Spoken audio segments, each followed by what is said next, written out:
நாகை மாவட்டம் ஐவனூரில் இந்து சமய அறநிலையத்துறைக்கு சொந்தமான 4,50,00,000 ரூபாய் மதிப்பிலான 1.50 ஏக்கர் கோவில் நிலத்தை மீட்ட அதிகாரிகள் எல்லை கற்கள் நட்டு பூஜை செய்தனர். அது குறித்தான அண்மை செய்தியை பார்த்துக் கொண்டிருக்கிறோம். விவரங்களை நம்முடைய செய்தியாளர் லெனின் வழங்க நாம் கேட்கலாம். லெனின், விரிவான விவரங்கள். நாகப்பட்டினம் மாவட்டம் ஐவனூர் கிராமத்தில் அருள்மிகு மாரியம்மன் கோவில் அமைந்துள்ளது.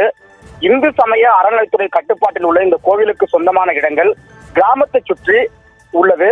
இந்த நிலங்களை தனிநபர்கள் ஆக்கிரமித்து வைத்திருந்தனர்.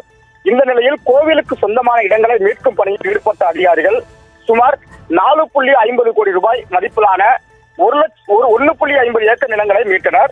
மீட்கப்பட்ட நிலங்களில் இந்து சமய அறநிலைத்துறை இணை இயக்குனர் குமரேசன், துணை ஆணையர் ராணி, தனி வட்டாட்சியர் அமுதா தலைமையில் கோவிலுக்கு சொந்தமான இடம் என அறிவிப்பு பலகை வைத்து எல்லக்கற்களை நட்டனர்.